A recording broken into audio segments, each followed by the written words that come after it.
লিঙ্গ শক্ত হবার করণীয় 4টি টিপস।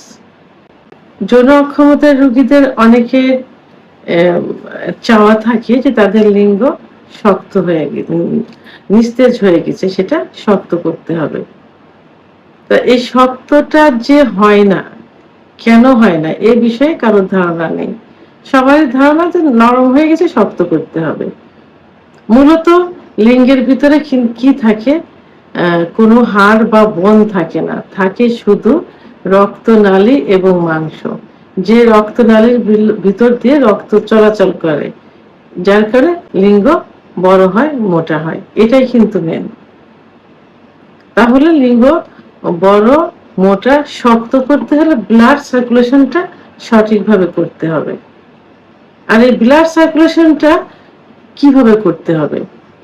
সবাই চিকিৎসা নেয় সাধারণত, চিকিৎসার মাধ্যমে এটা ঠিক হয়। বিশেষ করে পুরুষের যে হরমোন টেস্টোস্টেরন হরমোন কমে গেলে যৌন অক্ষমতা আসে। লিঙ্গ শক্ত না হয় এটা যৌন অক্ষমতার একটা পার্ট, অর্থাৎ উত্থানজনিত সমস্যা।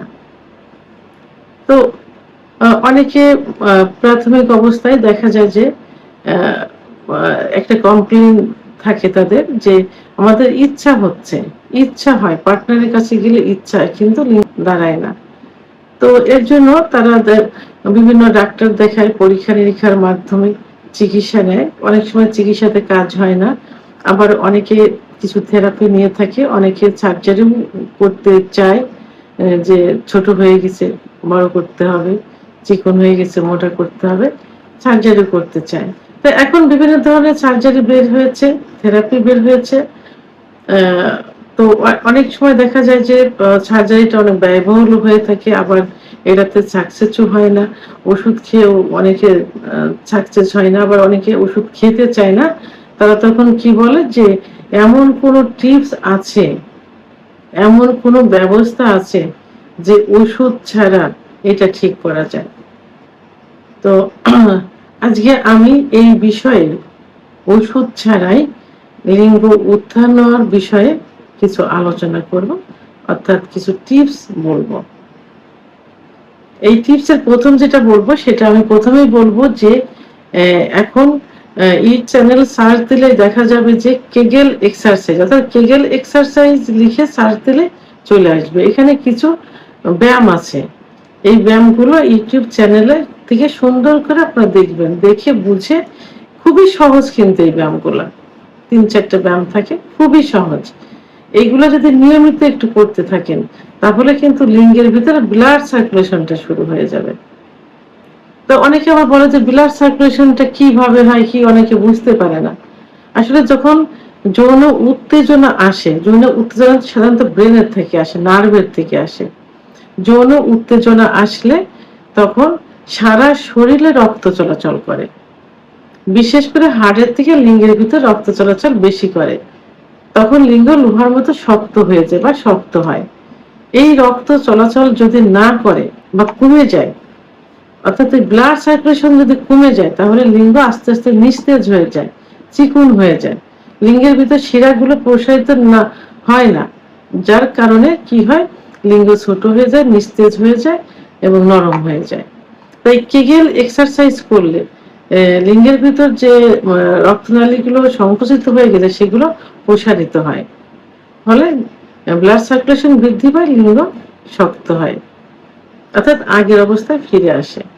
দ্বিতীয় নাম্বার যেটা বলবো সেটা হলো এই ব্যায়ামটা খুবই সহজ একটা ব্যায়াম, অর্থাৎ এটা একটা থেরাপির মতো, ব্যায়াম থেরাপির মতো। এটা হলো নাক দিয়ে নিঃশ্বাস টানতে হবে, নাক দিয়ে বসতে হবে এভাবে, নামাজে যেভাবে যায় নামাজে বসে ওভাবে বসলে হবে। জোরে করে নিঃশ্বাস এইভাবে নাক দিয়ে টানতে হবে, টেনে মুখ দিয়ে এটা ছাড়তে হবে। নাক দিয়ে টেনে একটু বন্ধ করে রেখে মুখ দিয়ে এটা ছাড়তে হবে। তাতে কি হবে যে ব্লাড সার্কুলেশনটা বৃদ্ধি পেয়ে যায়। বিশেষ করে এইটা করলে রক্তের ভিতরে কি থাকে, রক্তের ভিতরে নাইট্রিক অক্সাইড থাকে। এই নাইট্রিক অক্সাইডটা এই এক্সারসাইজের কারণে বৃদ্ধি পেয়ে যায়। আর এই বৃদ্ধি, এই নাইট্রিক অক্সাইডটা অতিরিক্ত বৃদ্ধি হওয়ার কারণে লিঙ্গের ভিতরে যে শিরাগুলো থাকে, এই শিরাগুলো প্রসারিত করতে সাহায্য করে এই নাইট্রিক অক্সাইড।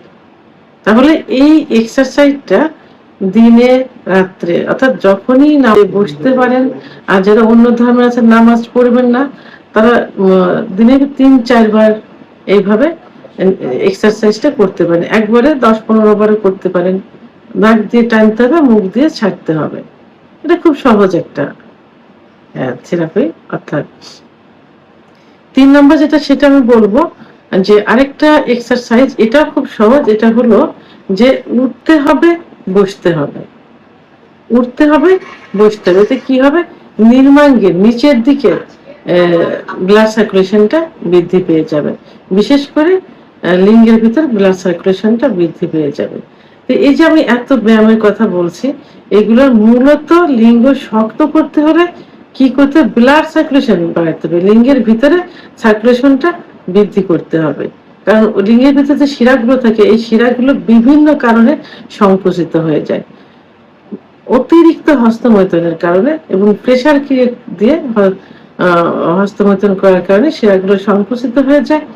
বিছানায় ঘর্ষণ দিয়ে বীর্যপাত করলে লিঙ্গের গোড়ায় অনেক শিরা থাকে, সেই শিরাগুলো অনেক সময় লুজ হয়ে যায় বা ঢিলা হয়ে যায়, আবার দুইটা চিড়ে যায় অতিরিক্ত প্রেসার হলে। তো এইসব কারণে লিঙ্গের শিরাগুলো সংকুচিত হয়ে যায়। এই এক্সারসাইজ গুলো করলে সেগুলো ব্লাড সার্কুলেশনটা বৃদ্ধি পেয়ে যায় এবং আস্তে আস্তে যে শিরাগুলো এটা প্রসারিত হতে থাকে। এবং সিজনালি সময়ে, যে তরমুজের যে সিজনটা আসে, সেই সিজনে পর্যাপ্ত পরিমাণ তরমুজ খেতে হবে। কারণ তরমুজের ভিতরে কি থাকে, সিট্রোনিল অ্যামাইনো অ্যাসিড, যেটা লিঙ্গের ব্লাড সার্কুলেশন বৃদ্ধি করতে সাহায্য করে থাকে। এবং আরেকটা যেটা, সেটা হলো যে যারা ধূমপান, মদ্যপান অর্থাৎ নেশা করে থাকে, এই নেশাটা বন্ধ করতে হবে। এই নেশার কারণে যৌন অক্ষমতা চলে আসে, ব্লাড সার্কুলেশন কমে যায়। ব্লাড সার্কুলেশন বডিতে, টোটাল বডিতেই প্রায় কমে যায়, লিঙ্গের ভিতরে বেশি হয় এবং লিঙ্গ তখন সংকুচিত হয়ে যায়, শিরাগুলো সংকুচিত হয়ে যায়।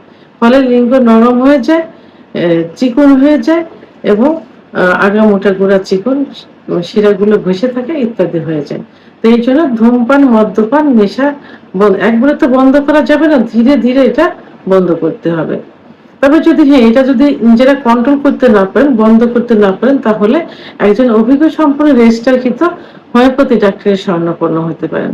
কারণ হোমিওপ্যাথি চিকিৎসার মাধ্যমে এগুলো ঠিক করা সম্ভব, নেশা থেকে সরিয়ে আনা সম্ভব। এবং অপর যে সেটা হলো সুগার জাতীয় খাবার বন্ধ করতে হবে। তাহলে এই যে 3টা এক্সারসাইজ বললাম, দিয়ে নিঃশ্বাস টানতে হবে, মুখ দিয়ে ছাড়তে হবে, উঠ বস করতে হবে এবং কিগেল এক্সারসাইজ করতে হবে। এই 3টা এক্সারসাইজ আয়ত্ত করতে হবে, নিয়মিত করতে হবে। আর যে খাবার, তরমুজ খেতে বললাম, এটা খেতে হবে, ধূমপান বন্ধ করতে হবে, সুগার জাতীয় খাবার বন্ধ করতে। এগুলো যদি একটু কন্ট্রোল করা, ঠিক মতো করা যায়, তাহলে কিন্তু লিঙ্গ পূর্বের অবস্থায় ফিরে আসবে, ব্লাড সার্কুলেশন বেড়ে যাবে, লিঙ্গ শক্ত হবে, মোটা হবে, বড় হবে।